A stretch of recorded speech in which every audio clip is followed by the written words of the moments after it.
Hello friends, welcome to study revolution. आज आपण 4 February 2026चा the Hindu बघतोय आणि तोही आपल्या मातृभाषेतून म्हणजे मराठीमधून. माझं नाव आहे महेश. आपण डिस्कशनला सुरुवात करूया. त्याच्या अगोदर डिस्कशनचं स्वरूप आपल्याला माहिती असणं गरजेचं आहे. या डिस्कशनमध्ये पहिल्यांदा आपण एरुटल डिस्कस करत असतोय. त्यानंतर टेक्स्ट कॉन्टेक्स्ट पेजवरती सुद्धा एरुटल सारखेच काही मुद्दे डिस्कस केलेले असतात. ते कव्हर करत असतोय जर त्याचं एक्झामच्या दृष्टीतून महत्त्वाचं असेल तर.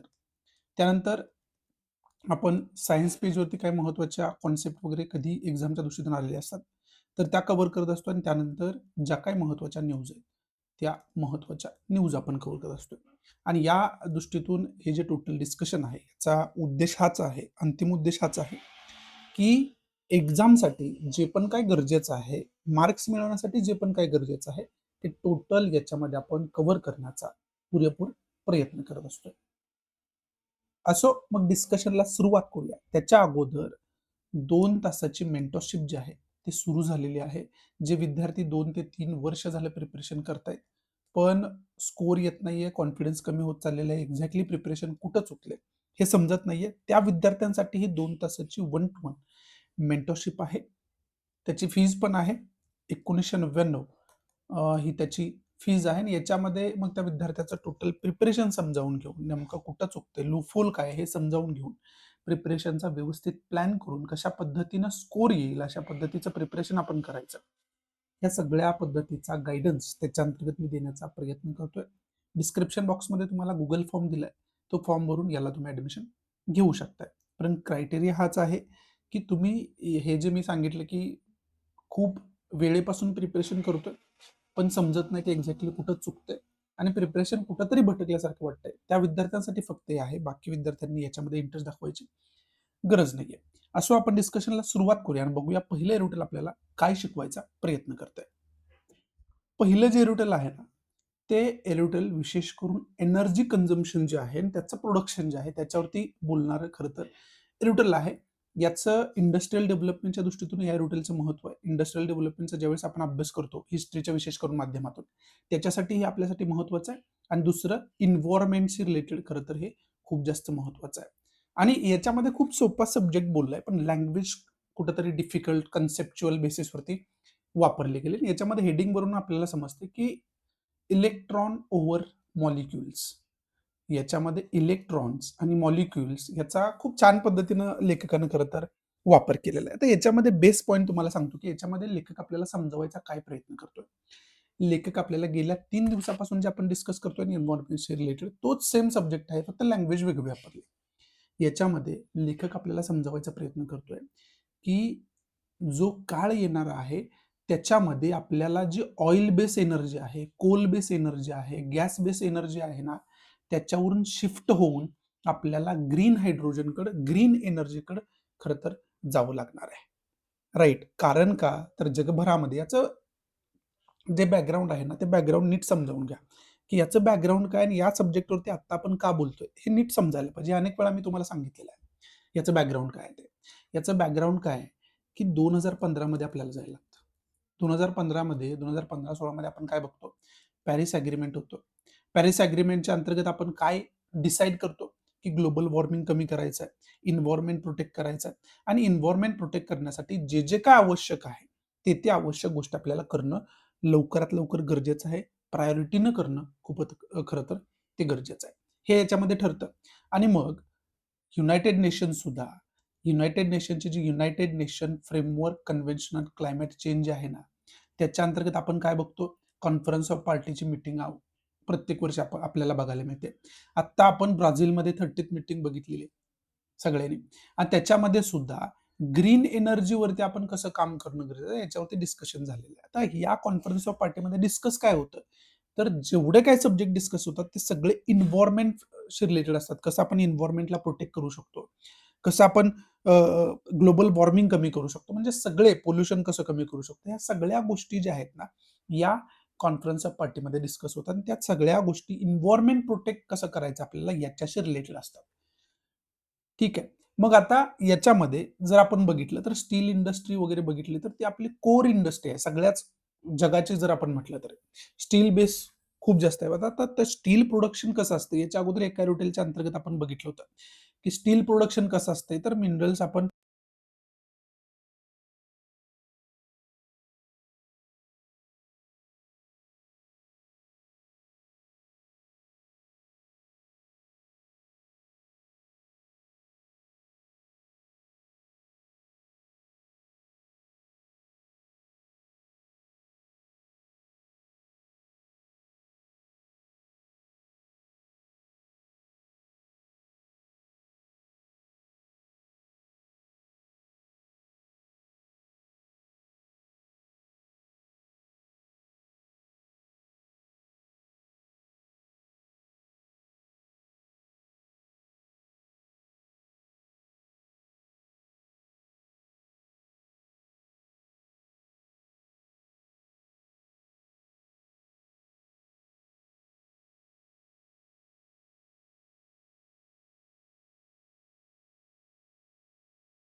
Sorry for इन्कन्व्हिनियन्स.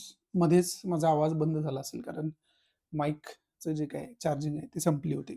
त्यामुळे आता परत कनेक्ट केलाय दुसरा माईक आणि आता परत मला रेकॉर्ड करावं लागणार आहे. मला माहिती नाही तुम्हाला कितपर्यंत हे माझा आवाज ऐकायला आलाय, पण तरीसुद्धा परत एकदा एअरटेल तुम्हाला समजावून सांगतो. जेवढं आपलं डिस्कशन झालंय ते परत एकदा मला करावं लागेल. मेक शुअर करण्यासाठी की सगळं जे लिंक आहे ते तुम्हाला लागावे.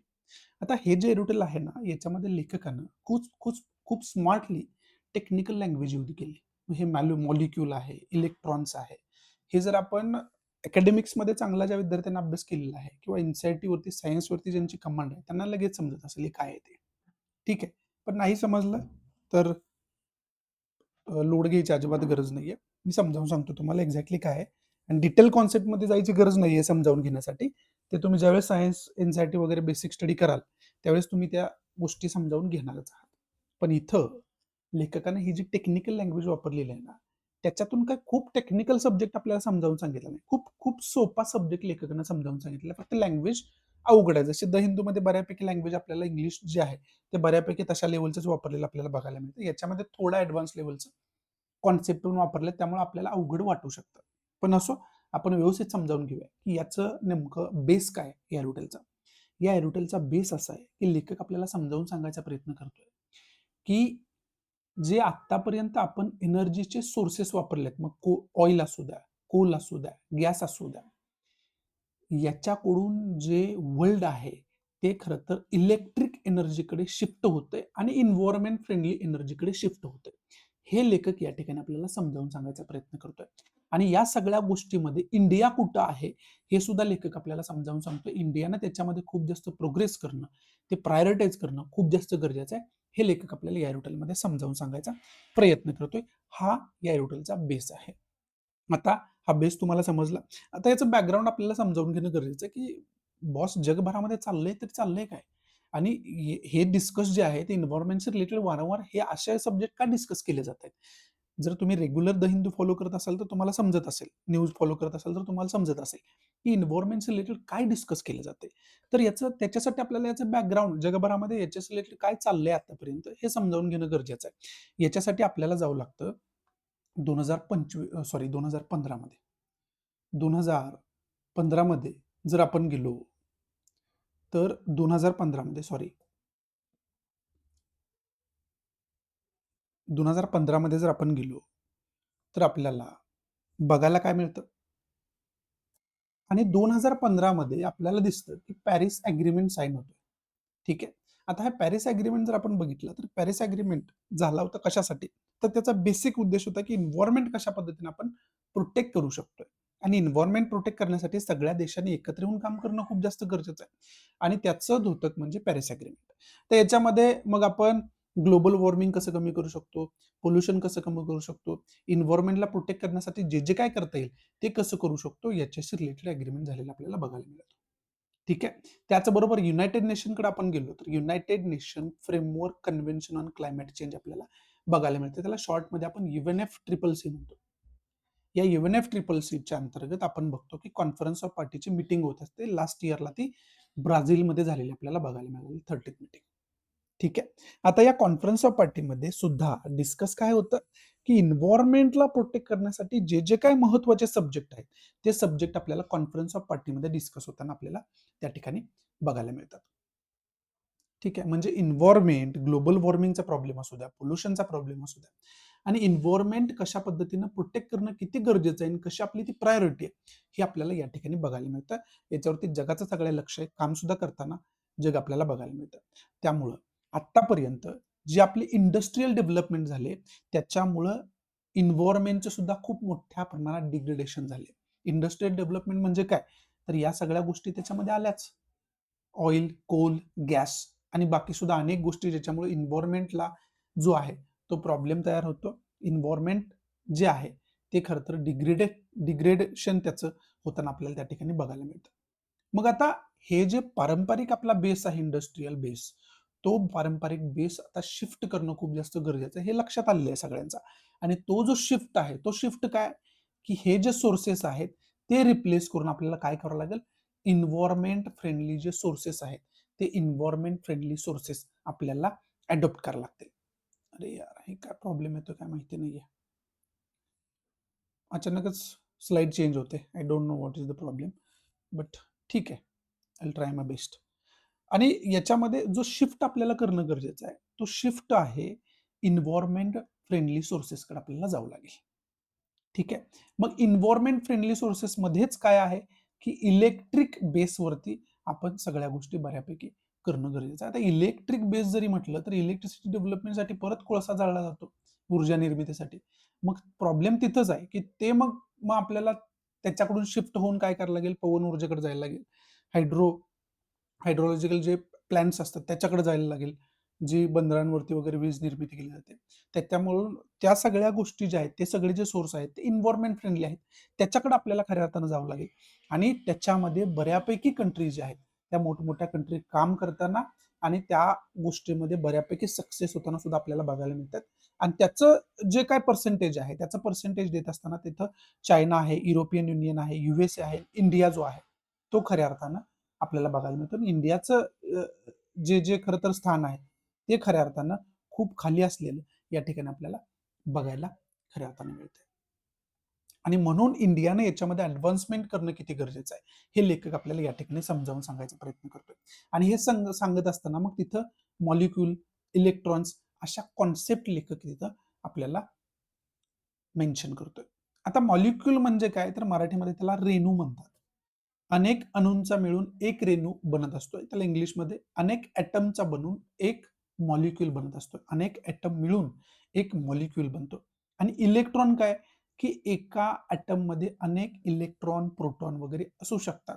हे आपण अकॅडमिक्समध्ये अभ्यासलेलं. आता त्याच्या टेक्निकल डिटेल्समध्ये तुम्ही ज्यावेळेस बेसिक स्टडी करताय ना, त्यावेळेस तुम्हाला टेक्निकल्स त्याच्या ज्या डिटेल्स आहेत त्याचा अभ्यास तुम्हाला करावा लागेल. त्याच्यामध्ये काही दुमत नाही.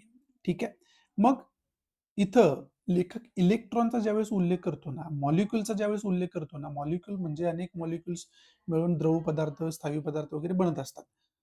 ठीक आहे. मग ऑइल असू द्या, गॅस असू द्या, LPG असू द्या, कोल असू द्या, बायोफ्युअल असू द्या. हे खरं तर मॉलिक्यूलचे खरं तर एक्झाम्पल्स आहेत, की मॉलिक्यूलचं जे काही एकत्रीकरण आहे, त्याच्यातून हे द्रव स्थायू पदार्थ बनत असतात. पण याच्यावरती इलेक्ट्रॉनचं बोलतो. इलेक्ट्रॉनचा वापर कशासाठी होतो? वीज प्रवाहित करण्यामध्ये इलेक्ट्रॉनचा वापर होतो. विदाऊट इलेक्ट्रॉन्स वीज प्रवाहित होऊ शकत नाही. आणि मग आता इलेक्ट्रॉन बेसवरती कशा कंट्रीज प्रोग्रेस करतायत, त्याच्यामध्ये चायना कसा प्रोग्रेस करतोय, चायना याच्यामध्ये कसा अग्रेसिव्ह आहे, आणि त्यांना कशा पद्धतीनं भविष्य ओळखून त्याच्यामध्ये काम केलेलं आहे, हे याच्यामध्ये लेखक आपल्याला समजावून सांगतोय. आणि ते सांगत असताना पर्सेंटेज सुद्धा त्या ठिकाणी द्यायचा प्रयत्न करतोय. पण पर्सेंटेज एवढं डिटेलमध्ये तुम्ही नोट वगैरे करून ते लक्षात ठेवण्याचा प्रयत्न करायची काही गरज नाहीये. फक्त बेसिक गोष्टी लक्षात ठेवणं गरजेचं आहे. काय की याच्यामध्ये अग्रेसर कोण आहे, तर ऑब्व्हियसली चायना आहे. इंडस्ट्रियल डेव्हलपमेंट, एआय मध्ये ऍडव्हान्समेंट, इलेक्ट्रॉनिक डिव्हाइसेसमध्ये ऍडव्हान्समेंट, त्यानंतर लगेच सेमीकंडक्टर्स वगैरे तुम्हाला जावं लागेल, ज्याची आत्ताची काळाची गरज आहे ती, त्याच्यामध्ये ऍडव्हान्समेंट जी आहे ती कोण करते, चायना करतोय. म्हणजे गेल्या 10 वर्षांपूर्वी चायनानं ओळखलं होतं की येणाऱ्या 10 वर्षानंतर परिस्थिती काय असणार आहे, आणि त्यानुसार त्यांनी तेव्हापासून योजना वगैरे करून ठेवलेल्या आहेत. आणि त्याचा फायदा जो आहे तो, किंवा त्याचा रिझल्ट जो आहे, तो रिझल्ट आपल्याला आता चायनाच्या बाबतीत बघायला मिळतोय. सॉरी सॉरी मग या ज्या सगळ्या गोष्टी आहेत, या सगळ्या गोष्टी आपल्याला लेखक या ठिकाणी समजावून सांगायचा प्रयत्न करतोय. पण जेवढं लेखक समजावून सांगतोय तेवढ्यावरतीच आपल्याला थांबून चालणार नाही. तर याच्यामध्ये अभ्यास कोणकोणत्या गोष्टींचा आपल्याला करून ठेवायचा आहे, हे नीट तुम्ही लक्षात घेणं गरजेचं आहे. तर याच्यामध्ये जर फर्स्ट पॉइंट आपण म्हटलं, तर फर्स्ट पॉइंट म्हणजे आपल्याला याच्यामध्ये पहिलं तर अभ्यास करणं खूप जास्त गरजेचं आहे. तो पॉइंट म्हणजे, अरे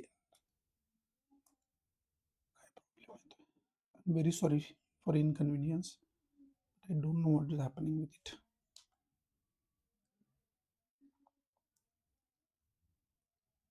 ओके, सो इथं आपल्याला अभ्यास कोणकोणत्या गोष्टींचा करून ठेवायचा हे नीट लक्षात घेणं गरजेचं आहे. पहिलं याच्यामध्ये आपल्याला अभ्यास करून ठेवायला लागेल तो म्हणजे पॅरिस अग्रीमेंट पासून चालू करायला लागेल. ठीक आहे, पॅरिस अग्रीमेंटचं काय इम्पॉर्टन्स आहे वगैरे त्या सगळ्या गोष्टींचा आपल्याला अभ्यास करून ठेवायला लागेल, पहिला पॉईंट. दुसरा पॉईंट काय, United Nation framework convention on climate change. त्याच्या अंतर्गत आपण काय करतोय, त्याच्या अंतर्गत कॉन्फरन्स ऑफ पार्टीच्या वेगवेगळ्या मीटिंग प्रत्येक वर्षी होतोय. येणाऱ्या काळामध्ये भारत सुद्धा त्याला होस्ट करेल अशी परिस्थिती आहे. त्यामुळे या कॉन्फरन्स ऑफ पार्टीचं काय महत्व आहे, काय इम्पॉर्टन्स आहे, हे आपल्याला चांगल्या पद्धतीने अभ्यास करून ठेवायला लागेल. ठीक आहे, हा दुसरा सगळ्यात महत्वाचा पॉईंट आहे असं मी तुम्हाला सांगेन. तिसरा जो आहे तो आपला, आपण जो आहे की एन्व्हायरमेंट प्रोटेक्ट करण्यासाठी इंडिया काय काय करतोय. मग याच्यामध्ये तुम्हाला काय बघावं लागेल, वेगवेगळ्या स्कीम्स बघाव्या लागतील. ठीक आहे, त्याचबरोबर वेगवेगळ्या जे ऍक्ट्स वगैरे आहेत ते ऍक्ट्स आपल्याला बघायला लागतील. आता याच्या अगोदर अनेक वेळा आपण एक कॉन्सेप्ट डिस्कस केले, जे रेग्युलर फॉलो करतात त्यांच्या लक्षात आलं असेल, कार्बन क्रेडिट. मग हे कार्बन क्रेडिट जे आहे ते कार्बन क्रेडिट काय आहे, याचा कसा खरं तर इन्व्हायरमेंटसाठी फायदा करण्यासाठी कॉन्सेप्ट आणले गेले आहे, त्याचा अभ्यास आपल्याला चांगल्या पद्धतीने करून ठेवायला लागेल. हा तिसरा म्हणजे इंडिया जे जे काय करतो इन्व्हायरमेंट प्रोटेक्शनसाठी, त्या सगळ्या गोष्टींचा आपल्याला डिटेलमध्ये अभ्यास करून ठेवणं खूप जास्त गरजेचं आहे. चौथा, या एरिटलमध्ये आलेल्या तथ्यात्मक गोष्टी, मग कॉन्सेप्ट आलेले, तिथे मॉलिक्युलची कॉन्सेप्ट आली आहे, इथे इलेक्ट्रॉनची कॉन्सेप्ट आली आहे. मग ह्या सगळ्याच सायन्समध्ये जाऊन तुम्ही सगळ्याच गोष्टींचा अभ्यास करून ठेवणं गरजेचं आहे. इलेक्ट्रॉन, प्रोटॉन, न्यूट्रॉन, मॉलिक्युल्स, हे जे काय हे जे काय सगळ्या ज्या काही कॉन्सेप्ट आहेत त्या डिटेलमध्ये तुम्ही अभ्यास करून ठेवणं खूप जास्त गरजेचं आहे. त्याचबरोबर बाकी जगभरामध्ये इन्व्हायरमेंट प्रोटेक्शनसाठी काय काय होते. आता इथं युरोपियन युनियनचा उल्लेख आलाय म्हणून तुम्हाला सांगतो. युरोपियन युनियनची एक कॉन्सेप्ट तुम्हाला चांगल्या पद्धतीने अभ्यास करून ठेवायला लागेल. मला वाटतं इथं पण दिलेली आहे. इथं तुम्हाला बघायला मिळते की कार्बन बॉर्डर ऍडजस्टमेंट मेकॅनिझम, हे जे कार्बन बॉर्डर ऍडजस्टमेंट मेकॅनिझम आहे ना, ते चांगल्या पद्धतीने तुम्ही अभ्यास करून ठेवणं गरजेचं आहे. हे प्रिलियमच्या दृष्टीतून पण आपल्यासाठी महत्वाचं आहे, आणि हे मेन्सच्या दृष्टीतून पण आपल्यासाठी खूप जास्त महत्वाचं आहे. मग त्या दृष्टीतून याचा चांगल्या पद्धतीने आपल्याला अभ्यास करावा लागेल. त्या दृष्टीतून हे जे रिटल आहे ते महत्वाचं आहे असं आपण या ठिकाणी म्हणू शकतोय. आणि मग सहावा, एक केस स्टडी सारखा जर अभ्यास तुम्हाला करायचा असेल ना, तर सहावा पॉईंट मला असं वाटतंय की आपलं जे एनर्जी प्रोडक्शन आहे ना, त्याचे बेस जे आहेत ते बेस काय काय आहेत आणि त्याचं पर्सेंटेज काय, इन्व्हायरमेंट फ्रेंडली बेसचं पर्सेंटेज काय, जे की इथं दिलंय पण तुम्हाला बऱ्यापैकी. आणि जे खरं तर इन्व्हायरमेंट फ्रेंडली नाहीत, त्याच्यामध्ये कोल वगैरे सगळे येतं त्याच्यामध्ये, हे असे कुठले सोर्सेस आहेत आणि त्याचं पर्सेंटेज काय, या सगळ्या गोष्टींचा तुम्हाला चांगल्या पद्धतीने अभ्यास करावा लागेल. त्या दृष्टीतून हे रुटीन महत्वाचं आहे असं मी म्हणेन. बाकी याच्यामध्ये इम्पॉर्टंट असं काही नाहीये, पण एक ट्रेंड तुम्ही लक्षात घेणं गरजेचं आहे, की एन्व्हायर्नमेंटशी रिलेटेड खूप जास्त चर्चा होते. हे लक्षात घेणं गरजेचं आहे. आणि त्यामुळे एन्व्हायर्नमेंट फ्रेंडली एन्व्हायर्नमेंटशी रिलेटेड जे महत्त्वाचे टॉपिक जे न्यूजमध्ये डिस्कस केले जात आहेत ना, त्याच्यामध्ये नेमकं कुठले-कुठले पॉइंट वारंवार येतात हे लक्षात घ्या. कारण हे तुम्ही लक्ष नाही दिलं तर आयोग त्याच्याकडे लक्ष देतेच. त्यामुळे जे वारंवार पॉइंट लक्षात खरं तर डिस्कस केले जात आहेत, त्याच्यावरती आयोगाचं पण वारंवार लक्ष जाणार आहे आणि त्याच्याशी रिलेटेड होऊ शकते क्वेश्चन एक्झाममध्ये विचारला जाईल. ही आयोगाची टेंडन्सी पहिल्यापासून राहिलेली आहे. त्यामुळं याच्याकडे तुमचं बारकाईनं लक्ष असणं खूप जास्त गरजेचं आहे. आता गेल्या 2 वर्षापासून हे carbon border adjustment mechanism discuss केले जाते आणि मेन्सचे पण क्वेश्चन तुम्ही उचलून बघणं गरजेचं आहे. की प्रिव्हियस इयर क्वेश्चन पेपर जर बघितले तर तुम्हाला समजेल की काय आयोगाचा दृष्टिकोन आहे. मग हे तुम्ही लगेच कार्बन बॉर्डर ॲडजस्टमेंट मेकॅनिझम जे आहे ते लगेच तुम्ही बघून ठेवायला पाहिजे. त्याचे पॉझिटिव्ह पॉईंट काय, त्याचे निगेटिव्ह पॉईंट काय, त्याचा इंटरनॅशनल रिलेशनवरती काही इम्पॅक्ट होतोय का? युरोपियन युनियन सोबत लगेच तुम्ही आता लगे युरोपियन युनियन म्हटलं की फ्री ट्रेड ॲग्रीमेंट जे आहे त्याचं खूप मोठं डिस्कशन आपण बघितलं न्यूजमध्ये आणि भारतानं तर याला म्हटलं की mother of all trade deals. म्हणजे एवढं याचं महत्व काय आहे हे तुम्हाला बघणं खूप जास्त गरजेचं आहे. त्या दृष्टीतून हे रुटीन मला वाटते महत्वाचं आहे. म्हणजे कुठलाही पॉईंट दिला की लगेच त्याचे सब पॉइंट तुम्हाला समजायला पाहिजे. हां, हे अजून कुठं-कुठं न्यूजमध्ये होतं, आपल्याला आपण नोट्स काढून ठेवलेली आहे का? त्याचं रिव्हिजन आपण कसं करू शकतो? आपल्याला काय-काय आता रिमेंबर त्याच्यामध्ये होतंय, ते लगेच तुम्ही चेक करून बघायला पाहिजे. That is the real study I think, की त्याच्यातूनच आपल्याला खऱ्या अर्थानं जो कॉन्फिडन्स असतो मार्क्स मिळवण्याचा ना, तो मार्क्स मिळवण्याचा कॉन्फिडन्स कुठून येतो? तर अशा गोष्टी तुम्ही करत असाल, तर तो मार्क्स मिळवण्याचा कॉन्फिडन्स येतो. मग तो कॉन्फिडन्स येतो, की एक्झामला जायच्या अगोदर आपल्याला माहिती आहे, की एवढा स्कोर तर माझा 100% येईल.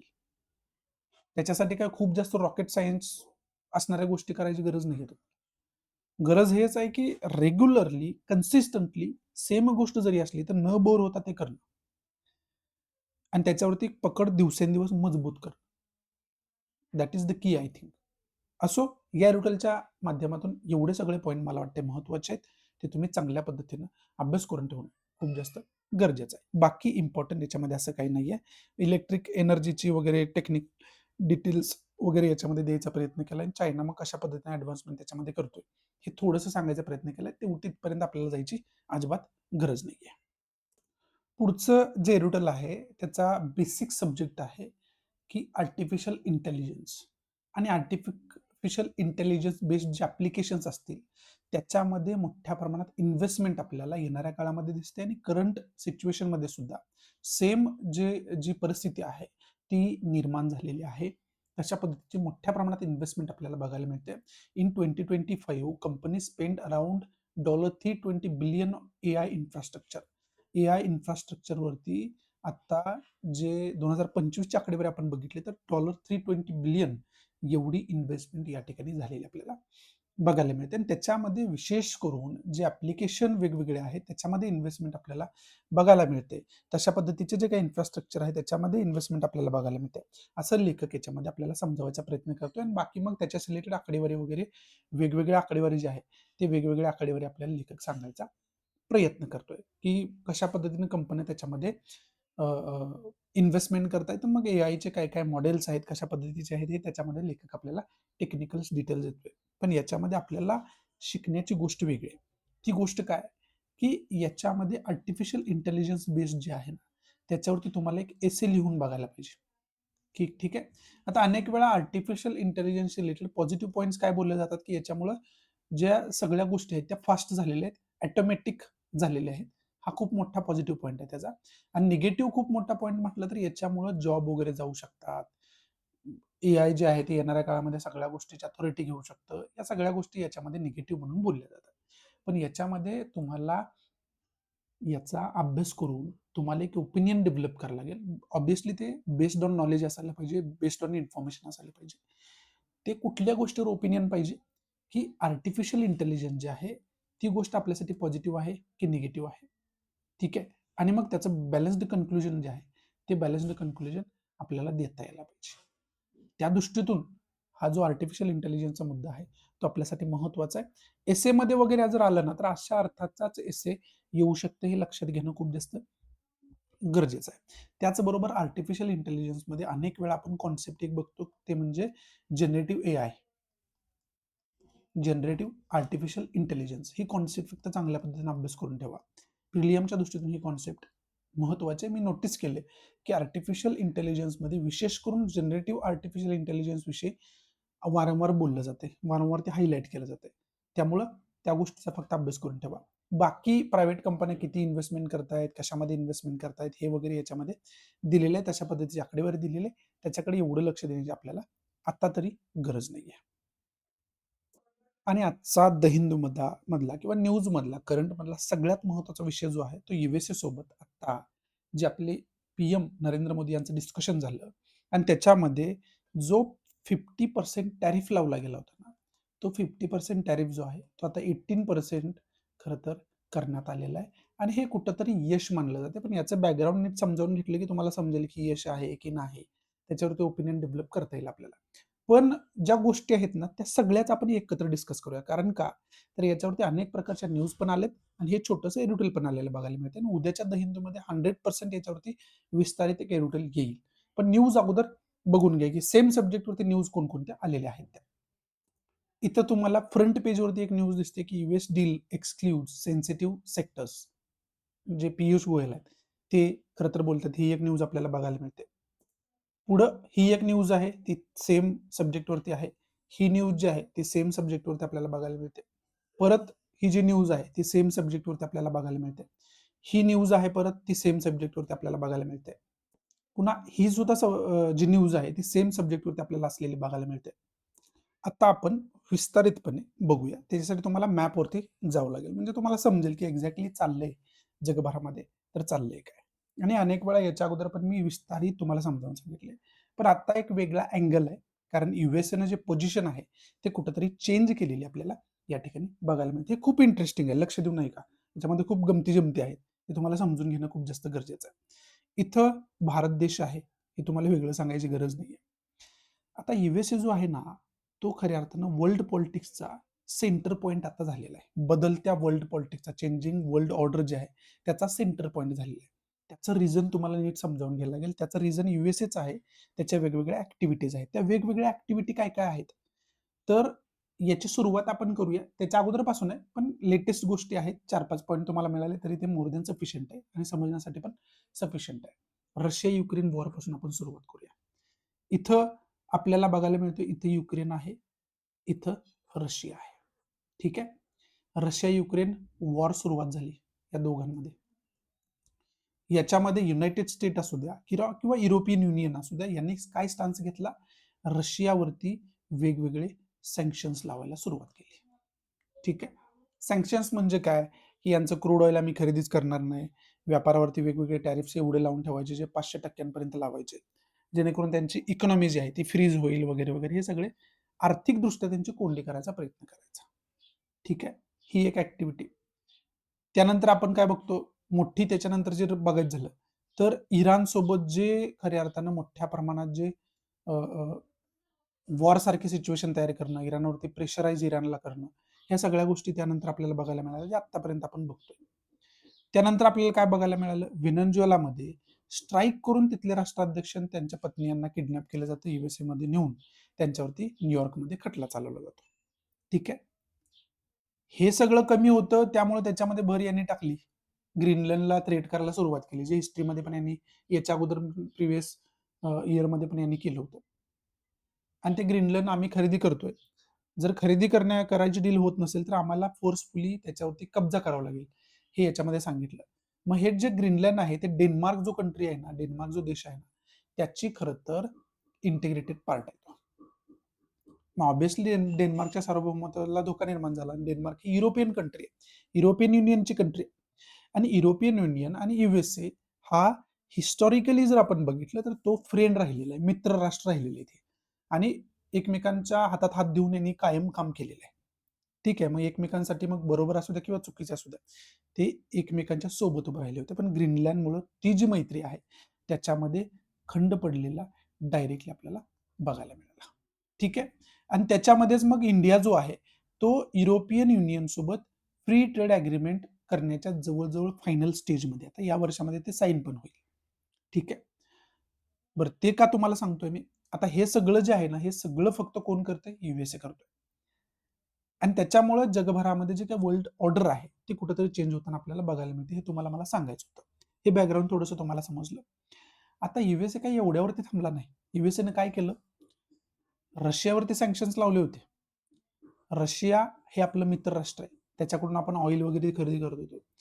तर USAनं सांगितलं, जे पण रशियाकडून ऑइल वगैरे खरेदी करतील किंवा युरेनियम प्रोडक्ट खरेदी करतील, त्यांच्या बाबतीत आम्ही असं मानू, की ते वॉर इकॉनॉमीला कुठेतरी इनडायरेक्टली सपोर्ट करतायत आणि त्यांना सुद्धा मग येणाऱ्या काळामध्ये सँक्शन्सला सामोरं जावं लागेल. म्हणजे इंडियाला ही डायरेक्ट धमकी होती. आणि मग ती जी धमकी आहे त्याच्यातून यांनी काय केलं तर इंडियावरचे जे टॅरिफ्स आहेत ते 50% लावण्यात आले आणि फार्मास्युटिकल प्रोडक्ट्सवरती तर ते आपल्याला बघायला मिळाले की ते 100% पर्यंत गेले होते. ठीक आहे. म्हणजे जवळजवळ हे सँक्शन सारखंच होतं आणि त्याचा डायरेक्टली भारतीय अर्थव्यवस्थेवरती परिणाम होणार आहे हे आपल्याला दिसत होतं. ठीक आहे. पण याच्यामध्ये इंडिया काय प्रेशराईज वगैरे झालेलं नाहीये. मग याच्यामध्ये आपण पहिल्यापासून आपल्याला माहिती होती की कोणत्याही एका कंट्रीवरती आपण डिपेंड राहून चालणार नाही. ठीक आहे. त्याच्यासाठी मग न्यूझीलंड सारख्या कंट्री सोबत आपण फ्री ट्रेड अग्रीमेंटचं फायनल स्टेजमध्ये आहे. बाकी इथल्या गल्फ कंट्रीसोबत बऱ्यापैकी गल्फ कंट्रीसोबत आपला बायोलॅटरल ट्रेड अग्रीमेंट आहे. त्याचबरोबर हे जे युरोपियन युनियन आहे ना त्यांच्यासोबत सुद्धा आपण आता फ्री ट्रेड अग्रीमेंट साईन करतोय. ठीक आहे. मग हे ऑप्शन ऑब्व्हियसली आपल्याकडे आहेत आणि आपण ते ऑप्शन फायनलाइज करायला सुरुवात केली होती. पण अचानक काल न्यूज काय आली की डोनाल्ड ट्रम्प आणि नरेंद्र मोदी यांच्यामध्ये मध्ये मध्ये डिस्कशन झालंय आणि हा जो खरं तर टॅरिफ वाढवलेला आहे तो 18% पर्यंत आणण्याचं खरं तर मान्य केलेलं आहे. ठीक आहे. आता इंडियामध्ये आणि USA मध्ये जो ट्रेड होतो, आंतरराष्ट्रीय व्यापार होतो, त्याच्यामध्ये बऱ्यापैकी इंडियन अर्थव्यवस्थेला बऱ्यापैकी गोष्टी इंडिया USA मध्ये विकतो आणि USA जो इंडियामध्ये विकतो त्याच्यामध्ये जेवढा USA ला फायदा होतो त्याच्यापेक्षा कित्येक पटीनं इंडिया जो USA मध्ये गुड्स अँड सर्व्हिस विकतो त्याच्यामध्ये इंडियाला होतोय आणि USA ला माहिती आहे त्यामुळे तर USA आपली कोंडी करू शकत होता. पण आता ते सगळे मार्ग मोकळे झालेले आहेत. पण या डीलचा डिटेलमध्ये तुम्हाला अभ्यास करावा लागेल. या डीलमध्ये अनेक गोष्टी USA साठी सुद्धा ओपन केलेल्या आहेत. अनेक आता फार्मास्युटिकल प्रोडक्ट्समध्ये सुद्धा USA जो आहे तो इंडियामध्ये येऊन कॉम्पिटिशन करू शकतो. त्यामुळे येणाऱ्या काळामध्ये फार्मर्सची नाराजी सुद्धा आपल्याला बघायला मिळाल. वेगवेगळे प्रोटेस्ट सुद्धा आपल्याला होऊ शकते, बघायला मिळतील. कारण शेतकऱ्यांच्या मालाला जर कॉम्पिटिशन निर्माण इंडियामध्येच झाली तर ऑब्व्हियसली त्याच्या किमती कमी होताना आपल्याला बघायला मिळतील. परत शेतकरी संकटात जाताना आपल्याला बघायला मिळेल. तो इफेक्ट आहे. बाकी अनेक इफेक्ट आहेत. मग आता इंडियामध्ये जरी आपण हे सक्सेस मानत असेल की जे टॅरिफ्स वगैरे सँक्शन्स वगैरे होते त्याच्यातून आपली मुक्ती झाली असं आपण मानत असेल तर ते सुद्धा पूर्णरित्या बरोबर नाहीये. कारण का तर USA ला सुद्धा 140 बिलियन पॉप्युलेशन असणारी जी कंट्री आहे तेवढं मोठं जेवढी मोठी पॉप्युलेशन तेवढं मोठं खऱ्या अर्थानं आपण म्हणू शकतोय की इकॉनॉमी तेवढं मोठं त्या खरं तर मार्केट आहे. मग हे सगळं जे मार्केट आहे ते कुठंतरी USA मध्ये ओपन झालेलं आहे. मग इंडियामध्ये जसं आपण सेलिब्रेशन करतो की हे टॅरिफ कमी झालं ते खूप मोठे यश आहे तसं USA मध्ये आता सेलिब्रेशन काय की एवढं मोठं मार्केट डोनाल्ड ट्रम्प यांनी ओपन USA साठी केलेलं आहे. मग याचा ऑब्व्हियसली आता याच्यावरती डिटेल एडिटोरियल येईल त्यावेळेस आपण डिस्कस करणारच आहे. पण हे जे सगळं बॅकग्राऊंड आहे हे सगळं बॅकग्राऊंड या ठिकाणी होतं आणि हे सगळी डील होत असताना आपण हे सुद्धा कबूल केलंय की रशियाकडून आम्ही क्रूड ऑइल खरेदी करणार नाही. याचे आता ऑफिशियल डिटेल अजून इंडियन गव्हर्नमेंट कडून आले नाहीत. ते आज मे बी आले असते. ते ऑफिशियल डिटेल्स येतील ना त्यावेळेस याच्यावरती डिटेल इन्फॉर्मेशन येईलच आपल्याला. पण ही पूर्णरित्या इंडियासाठी फायदेशीर डील नाहीये हे सुद्धा बोललं जाते. याच्याकडे सुद्धा लक्ष देणं आपल्यासाठी खूप जास्त गरजेचं आहे. मग या ज्या सगळ्या गोष्टी आहेत ना या सगळ्या गोष्टी समजावून घेण्यासाठी हे सगळं आपल्याला पॉलिटिक्स माहिती असणं खूप जास्त गरजेचं आहे. मग आता याच्यामध्ये एक दुसरा निगेटिव्ह पॉईंट काय की रशिया हा पारंपरिक हिस्टॉरिकल काळापासून आपलं मित्र राष्ट्र राहिलेलं आहे. मग जर त्याच्याकडून आपण क्रूड ऑइल वगैरे खरेदी नाही केलं, अचानक बंद केलं, तर याच्यामध्ये सुद्धा थोडीशी खटास तर आपल्याला बघायला मिळणारच आहे. मग हे कसं आपण डील करणार आहे, हे सुद्धा खूप मोठा प्रश्न आहे. आणि ते सुद्धा याचा खरं तर एक आपण म्हणू शकतो स्ट्रॉंग निगेटिव्ह पॉईंट आहे, हे आपल्याला माहिती करून घेणं, हे समजावून घेणं खूप जास्त गरजेचं आहे. आणि म्हणून इथं डिस्कशन होतंय USA आणि इंडियामध्ये आता जे डिस्कशन टेलिफोनिक कॉन्व्हर्सेशन झालं आणि त्याच्यामधून हे आपल्याला बघायला मिळते की टॅरिफ जे वगैरे आहे ते त्यांनी कमी केलेले आहेत. ज्यावेळेस ऑफिशियल इन्फॉर्मेशन येईल त्यावेळेस आणखी याच्यावरती डिस्कस केलं जाईल. पण तुर्तास आपल्याला हे जे डिस्कशन आहे त्याचं जे काही बॅकग्राऊंड आहे हे समजावून घेणं खूप जास्त गरजेचं होतं. तर आपल्याला समजू शकते की नेमकं हे डिस्कस का केलं जाते आणि का महत्वाचं होतं हे डिस्कस करणं. आणि मग हे जे तुम्हाला मी आता मॅपच्या दृष्टीतून समजावून सांगितलं ना, हेच या ठिकाणी वेगवेगळ्या न्यूजच्या अंतर्गत डिस्कस केलं जातंय. हे एरोटेलच्या अंतर्गत डिस्कस केलं जातंय. तुम्हाला हे तुमच्यापर्यंत पोहोचवण्याचा न्यूजच्या माध्यमातून प्रयत्न केला जातोय. म्हणून तर तुम्हाला एकत्रित सगळ्या न्यूज दाखवल्या, एरोटेल दाखवलं आणि मग तुम्हाला या सगळ्या गोष्टी समजावून सांगितल्या, जेणेकरून त्याची जी लिंक आहे, ती लिंक कुठेही तुटू नये आणि सगळ्या गोष्टी इंटरलिंक्ड आहेत. त्यामुळे ते तुम्हाला एका ठिकाणी समजावून सांगणं सोपं. या ठिकाणी जावं याच्यासाठी पहिल्यांदा सांगितलं की अनेक न्यूज आणि हे एरोटेल ॲप याच्यामध्ये आलेलं आहे. ते एका ठिकाणी आपण समजावून घेऊया. म्हणजे डिटेलमध्ये आपल्याला त्याचं जे अंडरस्टँडिंग आहे, ते डिटेल अंडरस्टँडिंग आपल्याला घेता येईल. बाकी जसं या सब्जेक्टवरती एरोटेल वगैरे येतील, त्यावेळेस आपण डिटेल याचं डिस्कशन करूयातच. पुढची जी महत्त्वाची न्यूज आहे, ती एका कासवाच्या प्रजातीविषयी सांगितले. त्या प्रजातीचं नाव आहे ऑलिव्ह रिडले सी टर्टल. हे जे ऑलिव्ह रिडले सी टर्टल्स आहेत ना, त्यांचं खरं तर एकतर ही प्रजाती टिकवणं खूप जास्त गरजेचं आहे. वारंवार याच्याविषयी बोललं जातं आणि यांच्यासाठी जे निस्टिक पॉइंट आहे, विशेष करून इथं ओडिसाची किनारपट्टी जी आहे, ती ओडिसाची किनारपट्टीविषयी या ठिकाणी बोललं गेलंय. मग इथं ओडिसाच्या किनारपट्टीवरती या कासवाची प्रजाती आपल्याला बघायला मिळते आणि नेस्टिक पॉइंट्स वगैरे वेगवेगळे बघायला मिळतात. त्याचं खरं तर कन्झर्वेशन करणं खूप जास्त गरजेचं आहे, असं ॲक्टिव्हिस्ट म्हणताना आपल्याला बघायला मिळतं. मग हे ऑलिव्ह रिडले सी टर्टल जे आहे ते कुठं आढळतात? त्याची इन्फॉर्मेशन काय आहे?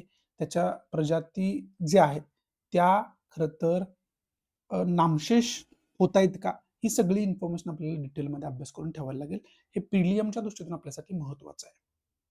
पुढची न्यूज आहे ती वारंवार मी तुम्हाला सांगितले की मनरेगाला रिप्लेस करणारे जे व्हीबीजी रामजी ऍक्ट जो आलेला आहे ना, तो वारंवार न्यूजमध्ये असतो. आता बजेटमध्ये सुद्धा मोठ्या प्रमाणात त्याच्यासाठी फंड ॲलोकेशन आपल्याला बघायला मिळालं. त्यामुळं मनरेगा आणि व्हीबीजी रामजी याच्यामध्ये डिफरन्स काय? काय खरं तर नवीन गोष्टी याच्यामध्ये ॲड केलेल्या आहेत? ह्या खरं तर तो जो डिफरन्स आहे त्याचा डिटेलमध्ये आपल्याला अभ्यास करावा लागेल आणि त्याच्यावरती मग बॅलन्स्ड ओपिनियन आपल्याला बनवावं लागेल. अशा अर्थाचा येणाऱ्या काळामध्ये क्वेश्चन विचारला जाऊ शकतो. विशेष करून व्हीबीजी रामजी हे प्रिलियमसाठी पण महत्त्वाचं आहे आणि मेन्ससाठी पण महत्त्वाचं आहे. त्यामुळे त्याचा डिटेल आपल्याला अभ्यास चांगल्या पद्धतीने करून ठेवायला लागेल. पुढची जी न्यूज आहे ते WhatsApp आणि त्याची पॅरेंट कंपनी मेटा याच्याशी रिलेटेड आहे आणि WhatsAppच्या माध्यमातून जो पण आपला डेटा वगैरे त्याच्याकडे जातो, त्या डेटा प्रोटेक्शन विषयी याच्यामध्ये सुप्रीम कोर्टाचं भाष्य आपल्याला बघायला मिळते आणि याच्यामध्ये विशेष करून प्रायव्हसी रिलेटेड बघायला मिळते. प्रायव्हसी म्हटलं की लगेच आपण 2017 मध्ये जायला पाहिजे. 2017चं सुप्रीम कोर्टाचं जजमेंट आहे. KS. Puttaswamy versus union of India. त्या जजमेंटमध्ये प्रायव्हसी हा फंडामेंटल राईट आहे, असं सुप्रीम कोर्टाने सांगितलं होतं. त्याचा डिटेलमध्ये अभ्यास करून ठेवा आणि हे जो डेटा आहे वेगवेगळ्या कंपन्यांकडून आपण आपला डेटा जात असतो, लॉग इन वगैरे आपण करतो त्यावेळेस बेसिक इन्फॉर्मेशन आपली जात असते. तो जो डेटा आहे तो अनेक वेळा इलिगली खरं तर त्याचं विक्री वगैरे होत असते. त्याच्याशी रिलेटेड सुद्धा रेग्युलेशन्स वगैरे आपल्याकडे आहेत. मग त्याच्याशी रिलेटेड कोणता ॲक्ट आहे डेटा प्रोटेक्शन रिलेटेड, कोणते रूल्स अँड रेग्युलेशन्स आहेत, त्याचा डिटेल आपल्याला अभ्यास करून ठेवणं खूप जास्त गरजेचं आहे. ह्या न्यूजमधून आपल्याला त्या गोष्टीचा अभ्यास चांगल्या पद्धतीने करून ठेवायला लागेल. पुढं जी न्यूज आली त्याच्यामध्ये एक डेटा आपल्याला बघायला मिळतो. तो डेटा काय आहे की supreme court has not upheld death penalty in 3 years. गेल्या 3 वर्षामध्ये सुप्रीम कोर्टानं एक सुद्धा डेथ पेनल्टी दिलेली आपल्याला बघायला मिळत नाही असं याच्यामध्ये सांगितलं. हा डेटा जो आहे तो 2016 ते 2025 या कालावधीचा आपल्याला बघायला मिळतोय.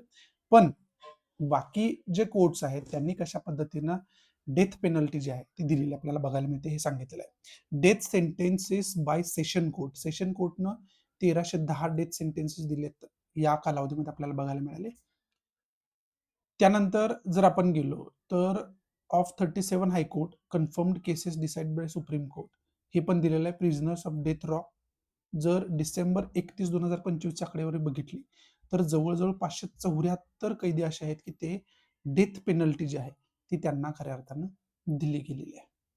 पण त्याचं एक्झिक्युशन किंवा कन्फर्मेशन वगैरे सुप्रीम कोर्टाकडून गेल्या 3 वर्षात जर आपण बघितलं तर 0 आहे. अशा पद्धतीची आकडेवारी आपल्याला बघायला मिळेल. आता अशा पद्धतीची आकडेवारी तुम्हाला कुठं उपयोगाला येऊ शकतात आन्सर रायटिंगमध्ये? कधी-कधी आपण डेथ पेनल्टी जी आहे, ती एथिकल आहे की अनएथिकल आहे? योग्य आहे की अयोग्य आहे? त्याला काय पर्याय असू शकतो का? ह्या डिबेटमध्ये कधी-कधी आपण जातो. त्या डिबेटमध्ये जर एथिक्समध्ये अशा पद्धतीची केस स्टडी वगैरे आपल्याला आली, तर आकडेवारी आपल्याला महत्त्वाची ठरू शकते. दुसरी गोष्ट काय, की बाकी सब्जेक्टमध्ये आपल्याला फॉर एक्झाम्पल इंडियन कॉन्स्टिट्यूशनच्या माध्यमातून जर प्रोव्हिजन्सवर विचारलं गेलं की डेथ पेनल्टी किती योग्य आहे वगैरे वगैरे, तर त्याच्यामध्ये तुम्हाला प्रोव्हिजन्स वगैरे द्यावे लागतात. त्याचबरोबर जर अशी आकडेवारी तुम्ही मेन्शन तिथं केली, तरी सुद्धा ते जास्त मार्क्स मिळवणारं आन्सर ठरतं. अशा गोष्टींमध्ये ही आकडेवारी तुम्हाला महत्त्वाची ठरू शकते. बाकी याचं इम्पॉर्टंट असं काही नाहीये. पुढची न्यूज आहे, ते जे वेस्ट वर्कर आहेत, वेस्ट पिकर्स आहेत, त्यांची आकडेवारी युनियन गव्हर्नमेंटनं जारी केलेली आहे. आणि 84% जे सफाई कामगार वगैरे आपण म्हणू शकतोय, कचरा उचलणारे जे कामगार आहेत, ते म्हणू शकतोय. त्याच्यामध्ये 84% जे येतात, ते एस-सी, एस-टी, ओ-बी-सी या कॅटेगरीमधून येतात. हे सोशिओलॉजी ऑप्शनल त्यांचं आहे, त्यांच्यासाठी महत्त्वाचं आहे. आणि ऑब्व्हियसली जनरल स्टडी जी-एस फर्स्टमध्ये जो सोशिओलॉजी आहे, त्याच्यासाठी सुद्धा हे महत्त्वाची आकडेवारी आपल्यासाठी आहे. आणि ऑब्व्हियसली भारतीय नागरिक म्हणून सुद्धा, एक माणूस म्हणून सुद्धा आपल्याला हे समजून घेणं गरजेचं आहे, की आता आपण एआयच्या जगामध्ये जगायचा प्रयत्न करतोय. एआयच्या डिजिटल इंडिया वगैरे बोलतोय. एआय आता येईल. एआय मध्ये वगैरे जगतोय. दुसऱ्या बाजूला समाजाची परिस्थिती आपण बघितली, तर हे समाजाचं वास्तव तुमच्या समोर आहे. ह्या नजरेने सुद्धा याच्याकडे बघा. याच्यामध्ये आकडेवारीमध्ये काय सांगितलंय? एक तर 84% तुम्हाला सांगितलं. दुसरं out of 1.52 lakh profiled waste pickers 84.5% were from SC, ST, OBC जे तुम्हाला इथं सांगितलं. दुसरा पॉईंट काय? However in Delhi and Goa. Delhi आणि गोवामध्ये बऱ्यापैकी जनरल कॅटेगरीमध्ये, जनरल कम्युनिटीमध्ये बघायला मिळतात. हे चांगली गोष्ट आहे याच्यामध्ये. तिसरा about 48.7% of workers are women. याच्यामध्ये टोटल वर्कर्सपैकी 48.7% ऑफ वर्कर्स आर वुमन. चांगलं पर्सेंटेज आहे. महिला याच्यामध्ये मोठ्या प्रमाणात दिसतात. पण हेच जर पर्सेंटेज आपण पॉलिटिक्समध्ये बघितलं, तर ते खूप कमी आहे. बाकी गोष्टींमध्ये बघितलं, तर ते खूप कमी आहे. हे समजून घ्या तुम्ही. काय समाज कशा पद्धतीचा. म्हणजे कधी-कधी समाजाचं एक स्वरूप जे आहे ना, ते खूप हिपोक्रेटिक आपल्याला बघायला मिळतं. त्याचं एक एक्झाम्पल हे असू शकते. 51.3% are men and 0.007% are transgender people. ठीक आहे. ट्रान्सजेंडर पीपलचं तर जवळ-जवळ नाहीच्या बरोबर आकडेवारी आपल्याला बघायला मिळते. On Tuesday, the Social Justice Ministry said that 859 people had died due to cleaning of sewer and septic tanks since 2014. 2014 पासूनची आकडेवारी आपण बघितली तर 759 रजिस्टर्ड डेथ आहेत, ज्या खरं तर अशा पद्धतीची साफसफाई करत असताना झालेल्या आहेत. आणि हा खरं तर सोशॉलॉजी या दृष्टीतून खूप महत्त्वाचा मुद्दा आहे. ठीक आहे. आणि त्या दृष्टीतून ही आकडेवारी तुम्ही नोट डाऊन करून ठेवायला पाहिजे. त्या दृष्टीतून ही गोष्ट आपल्यासाठी महत्त्वाची आहे. आणि हे सांगत असताना नमस्ते स्कीमचा उल्लेख आलेला आहे. मग ही नमस्ते स्कीम प्रिलियमच्या दृष्टीतून महत्त्वाची आहे. ही नमस्ते स्कीम काय आहे? याचा डिटेल तुम्हाला अभ्यास चांगल्या पद्धतीने करून ठेवावा लागेल. त्या दृष्टीतून ही न्यूज आपल्यासाठी महत्त्वाची आहे. आणि हे जे यूएसएचं मी तुम्हाला समजावून सांगत होतो ना, त्याच्यामध्ये एक पॉइंट तुम्हाला सांगायचा मिस झालाय. तो खूप इंटरेस्टिंग पॉइंट आहे. आता हे सगळं होत होतं ना, आता इंडियावरती प्रेशर क्रिएट करायचं, हे वगैरे सगळं होत होतं ना. इंडियाचं ऑइल इम्पोर्ट याच्यामध्ये लक्ष देणं गरजेचं आहे आपल्याला. आपण इराणकडून ऑइल इम्पोर्ट करत होतो. इराण सुद्धा आपली फ्रेंडली कंट्री आहे. यूएसएनं इराणवरती सँक्शन्स लावले. ठीक आहे. त्याच्या अगोदर आपण व्हेनेझुएला सोबत पण अशा पद्धतीचं ट्रान्झॅक्शन करत होतो. तर व्हेनेझुएला सोबत हे केलं. रशियाकडून आपण करतोय, तर रशिया-युक्रेन वॉरमध्ये रशियावरती सँक्शन्स लावले. आणि आता इंडिया जो आहे, तो परत व्हेनेझुएलाकडून ऑइल खरेदी करणार आहे. आणि आता व्हेनेझुएलावरती इनडायरेक्टली कब्जा कोणाचा आहे? यूएसएचा आहे. म्हणजे इनडायरेक्टली यूएसए काय सांगतोय? तुम्ही फक्त आमच्याकडून ऑइल खरेदी करू शकता.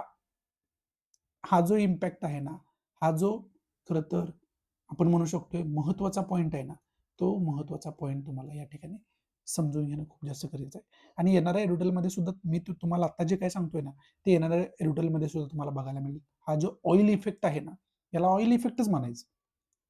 कारण व्हेनेझुएलामध्ये जगाच्या एकूण जेवढं ऑइल रिझर्व्ह आहे त्याच्या 17% फक्त व्हेनेझुएलामध्ये आहे. म्हणून तर हे युनायटेड स्टेट ऑफ अमेरिका व्हेनेझुएलामध्ये एवढं इंटरेस्ट आहे. एवढं मग साम दाम दंड भेद यूज करून तिथं सत्ता करायच्या सिच्युएशनमध्ये, आणि त्याच्यामध्ये आता त्यांना सक्सेस आलं. म्हणजे या 17% ऑइल रिझर्व्ह वरती कुणाचा अधिकार आहे? युएसएचा अधिकार आहे. पण अधिकार असून चालत नाही हो. हे विकायला पण पाहिजे ना, तर फायदा आहे ना अर्थव्यवस्थेला. मग हे विकत घेणार कोण? ऑब्व्हियसली कोण घेणार आहे? इंडियाच घेणार आहे आणि बाकी कंट्री घेणार आहेत. त्या दुसऱ्या कंट्रीकडून इम्पोर्ट करतात. ते युएसए म्हणणार तुम्ही व्हेनेझुएलाकडून करा. आणि ते आता टेलिफोनिक कॉन्व्हर्सेशनचं जे काही पब्लिकेशन झालं नाही अजून, काय डिस्कस झालंय नेमकं, त्याच्यामध्ये 100% हे सुद्धा डिस्कस झालं असेल. त्यामुळे तर डोनाल्ड ट्रम्प तयार झाले. कारण डोनाल्ड ट्रम्प जर पर्सन बघितलं ना, तर तो पक्का उद्योगपती आहे. आणि इकडं नरेंद्र मोदी प्राईम मिनिस्टर जर आपण बघितले, तर ते सुद्धा गुजराती आहेत. ठीक आहे. त्यामुळं हे तुम्ही सरळ ओपन सिक्रेट आहे, की व्हेनेझुएला, आणि याच्या अगोदर 2 दिवस आपण एक न्यूज बघितली होती, की व्हेनेझुएला सोबत इंडियाचं डिस्कशन झालंय आणि त्याच्यामध्ये होऊ शकते ऑइल जो आहे ते व्हेनेझुएलाकडून सुद्धा इंडिया खरेदी करेल येणाऱ्या काळामध्ये. हा इम्पॅक्ट फक्त लक्षात ठेवा. येणाऱ्या काळामध्ये याच्यावरती डिटेल आकडेवारी सगळं ज्यावेळेस डिस्कशन, आकडेवारी सोबत ज्यावेळेस डिस्कशन येईल ना, त्यावेळेस आपण डिटेल याच्यावरती डिस्कस करूया. पण तोपर्यंत एक गमतीशीर जो पॉइंट आहे ना, तो तुम्ही लक्षात ठेवा. सो या नोटवरती आजचा दहिंदू जो आहे तो मी समाप्त करतोय. अशाही चांगल्या पद्धतीनं तुम्हाला आजचा दहिंदू मी समजावून सांगू शकलो असेल. आवडत असेल तर प्लीज लाईक करा, नसेल तर डिसलाईक करा. डिसलाईक का केलं हे कमेंट बॉक्समध्ये नक्की सांगा. त्याचबरोबर ज्या विद्यार्थ्यांना आन्सर रायटिंग करायचं आहे ना, त्या विद्यार्थ्यांसाठी ओपन आणि फ्री टेलिग्राम चॅनल आहे. डिस्क्रिप्शन बॉक्समध्ये तुम्हाला लिंक दिली आहे त्या टेलिग्राम चॅनलची. तो चॅनल जॉईन करून तुम्ही आन्सर रायटिंग सुरू करू शकताय. जे तिथं क्वेश्चन मी पोस्ट करतो डेली बेसिसवरती, जे दहिंदूला आपण डिस्कस करतोय त्याच्यावरती आधारितच क्वेश्चन मी पोस्ट करत असतोय. तुम्हाला आन्सर रायटिंग करायचं असेल तर तिथून तुम्ही आन्सर रायटिंग तुमचं सुरू करू शकता. असो, तुम्हाला वाटत असेल हे मराठी विद्यार्थ्यांसाठी महत्त्वाचं आहे, फायदेशीर आहे, तर प्लीज जास्तीत जास्त मराठी विद्यार्थ्यांना शेअर करा. तुम्ही शेअर केलं तरच मी त्यांच्यापर्यंत पोहोचू शकतोय. त्यामुळे प्लीज जास्तीत जास्त मराठी विद्यार्थ्यांना हे शेअर करा. सो या ठिकाणी तुमच्या रजा घेतो. भेटूया आपण अशाच इंटरेस्टिंग नवनवीन लेक्चरमध्ये. तोपर्यंत thanks for watching. Goodbye. Take care. जय हिंद.